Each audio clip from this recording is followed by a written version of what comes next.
Hello সুপ্রিয় শিক্ষার্থীবৃন্দ, RMG online স্কুলের পক্ষ থেকে তোমাদের সকলকে স্বাগতম। আজকে চলে আসলাম তোমাদের সামনে আরও একটা নতুন ভিডিও টিউটোরিয়াল নিয়ে।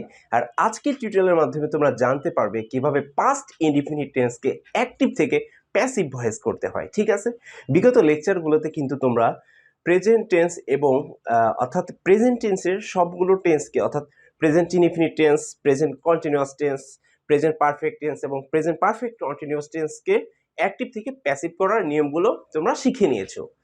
সো আমার বিশ্বাস তোমরা নেক্সটে আরও জানতে পারবে, ভালো করে বুঝতে পারবে আরও। সো আজকের ভিডিওর মাধ্যমে তোমরা পাস্ট ইনডিফিনিট টেন্সকে কিভাবে অ্যাক্টিভ থেকে প্যাসিভ ভয়েস করতে পারি আমরা, সেই বিষয়টা তোমরা জানতে পারবে। আর আজকে হচ্ছে শুধুমাত্র অ্যাফার্মেটিভ যুক্ত বাক্যকে কিভাবে অ্যাক্টিভ ভয়েস থেকে প্যাসিভ ভয়েস করতে হয় সেই ব্যাপারটাই দেখাবো। সো চলো শুরু করা যাক। ওকে,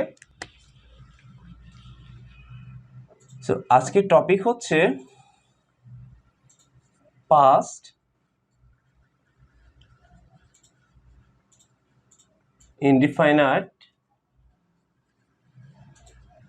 টেন্সকে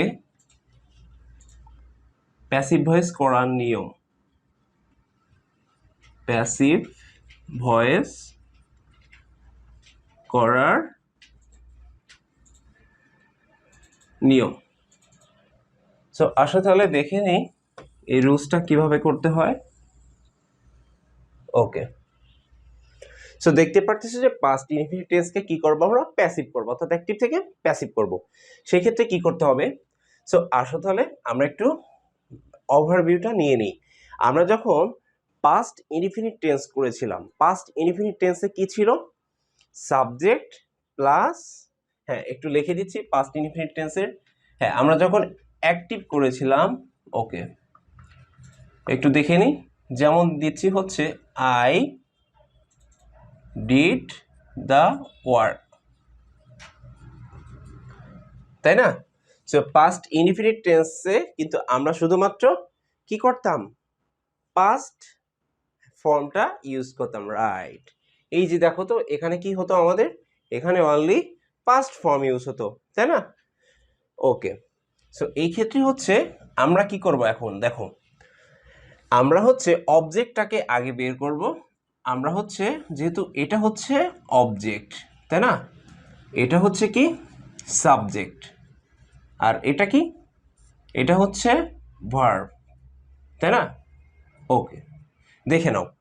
সো হ্যাঁ, এবার হচ্ছে আমাদেরকে বের করতে হবে প্যাসিভ ভয়েসটা, অ্যাক্টিভ থেকে কিভাবে প্যাসিভ করব পাস্ট ইনডিফিনিট টেন্সে, ঠিক আছে? সো আমাদেরকে এই অবজেক্টটাকে কি করতে হবে? সাবজেক্ট করতে হবে। ওকে, এটাকে সাবজেক্ট বানাই দিতে হবে। যদি আমরা সাবজেক্ট বানাই তাহলে কি হবে? দি ওয়ার্কই হচ্ছে, ঠিক আছে? সো দি ওয়ার্কই হচ্ছে, তারপরে কি হবে দেখে নাও তো। এবার হচ্ছে আমাদেরকে দি ওয়ার্কের সাথে একটা ভার্ব দিতে হবে, একটা অক্সিলারি ভার্ব দিতে হবে, ঠিক আছে? সেটা হচ্ছে ওয়াজ অথবা ওয়ার। ওকে, এটা কিন্তু আমরা কিন্তু যখন ভয়েস করেছিলাম তখন 3 নাম্বার লেকচারে তোমাদেরকে কিন্তু বলেছিলাম যে অক্সিলারি ভার্বের কোন ধরনের চেঞ্জেসগুলা আসে। ওকে, প্যাসিভ ভয়েস করার ক্ষেত্রে কিন্তু পাস্ট ইনডিফিনিট টেন্সে অক্সিলারি ভার্ব হিসেবে ওয়াজ অথবা ওয়ার ইউজ হয়, ঠিক আছে? ওকে, দি ওয়ার্ক ওয়াজ, যেহেতু থার্ড পারসন সিঙ্গুলার নাম্বার এই জন্য হচ্ছে আমরা ওয়াজ দিব। এবার হচ্ছে আমাদের মূল ভার্বের পাস্ট পার্টিসিপল, মূল ভার্ব কোনটা ছিল? ডিড। সো এটা কি হয়ে যাবে? ডান। ওকে, ডান। নেক্সট হচ্ছে একটা বাই দিব, আর এই সাবজেক্টটা হয়ে যাবে আমাদের কি? অবজেক্ট। সো আই থাকলে কি হয়? মি হয়ে যায়। The work was done by me, এই তো হয়ে গেল। সো এভাবেই অ্যাকচুয়ালি আমরা হচ্ছে পাস্ট ইনডিফিনিট টেন্সকে প্যাসিভ করব। ওকে, আর এটা হচ্ছে অ্যাফার্মেটিভ যুক্ত বাক্য, ঠিক আছে? অ্যাফার্মেটিভ যুক্ত বাক্যকে কিভাবে প্যাসিভ করা যায়। সো স্ট্রাকচারটা আমরা কিভাবে সাজাবো? সো আসো তাহলে আমরা স্ট্রাকচারটা একটু দেখে নিচ্ছি। ওকে, স্ট্রাকচার হচ্ছে কি করেছিলাম? দি ওয়ার্ক প্রথমে, তার মানে অবজেক্টের সাবজেক্টিভ ফর্ম। আচ্ছা, আর এখানে এই ভার্বটা এখানে চলে আসতেছে কিন্তু, এখানে কিন্তু মূল ভার্বের পাস্ট পার্টিসিপল হচ্ছে কিন্তু, ওকে। ভয়েসে কিন্তু সবসময় মূল ভার্বের কোন ফরম্যাট হয়? পাস্ট পার্টিসিপল ফরম্যাট হয়, ঠিক আছে? হ্যাঁ, ওকে।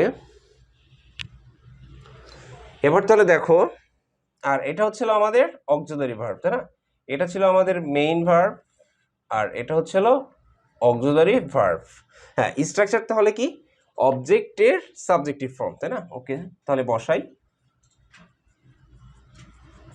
অবজেক্টের সাবজেক্টিভ ফর্ম প্লাস হচ্ছে কি দিলাম?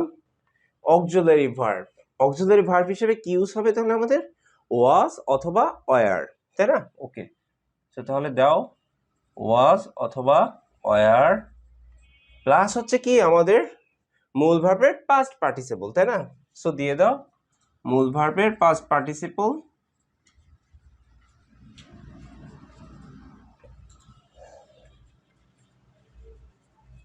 পাস্ট পার্টিসিপল, তারপরে কি করছি আমরা? একটা বাই দিছি, তাই না? বাই, তারপরে কি করলাম? এটা কি ছিল? এটা সাবজেক্ট, তার মানে সাবজেক্টের অবজেক্টিভ রূপ, তাই না? হ্যাঁ, এটা হচ্ছে হলো ওবিজে, অবজেক্টিভ রূপ, প্লাস হচ্ছে সাবজেক্টের অবজেক্টিভ ফর্ম। ওকে, এই তো হয়ে গেল আমাদের স্ট্রাকচার, ঠিক আছে? হ্যাঁ, সো সুপ্রিয় শিক্ষার্থীবৃন্দ, এবার হচ্ছে আমি তোমাদেরকে এক্সাম্পল দেখাবো। ওকে, আসো তাহলে আমরা এক্সাম্পল দিই, তাহলে বেটার বুঝতে পারবা। হ্যাঁ, এক্সাম্পল অন অ্যাক্টিভ করাচ্ছি, সেটা হচ্ছে দে প্লেড ফুটবল। ওকে, দেখো তো এই বাক্যে প্রথমে আমরা ডিটেক্ট করি অবজেক্টটা কে ছিল? অবজেক্ট হচ্ছে ফুটবল, তাই না? এটা হচ্ছে অবজেক্ট, ও বি জে। সো এই ফুটবলকে এখন আমরা কি করব? সাবজেক্ট বানাবো, তাই না? অবজেক্টের সাবজেক্টিভ ফর্ম। সো অবজেক্টের সাবজেক্টিভ ফর্ম তাহলে কি হবে? সো প্যাসিভ করার ক্ষেত্রে অবজেক্টিভ সাবজেক্টিভ ফর্ম ফুটবল থাকলে ফুটবলই হয়, তাই না? ওকে, ফুটবল। এবার ফুটবল কি? থার্ড পারসন সিঙ্গুলার নাম্বার, অর্থাৎ একটা খেলা। সো ফুটবলের সাথে কি বসে? ওয়াজ নাকি ওয়ার? অবশ্যই ওয়াজ বসে, তাই না? হ্যাঁ, সো দিয়ে দাও ওয়াজ, তারপরে হচ্ছে কি মূল ভার্বের পাস্ট পার্টিসিপল। মূল ভার্ব কোনটা? এই যে প্লেড, এটা হচ্ছে এমভি। সো মূল ভার্বের পাস্ট পার্টিসিপল কি হবে তাহলে? প্লেড।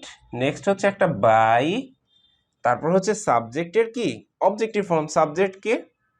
দে, এটা হচ্ছে সাবজেক্ট, এটার অবজেক্টিভ ফর্ম কে? দেম। এটা হয়ে গেল football was played by them. আসো তাহলে আরো একটা এক্সাম্পল দেই। ওকে, এক্সাম্পল 2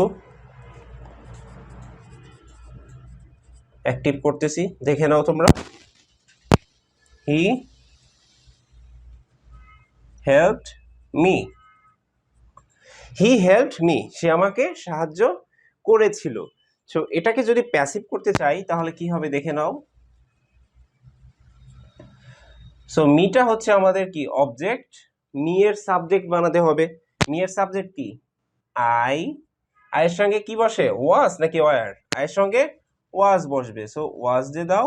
তারপর হচ্ছে মূল ভার্বের পাস্ট পার্টিসিপল, মূল ভার্ব হচ্ছে হলো হেল্পড বাই, নেক্সট হচ্ছে হি ছিল সাবজেক্ট, এর অবজেক্ট হচ্ছে হিম।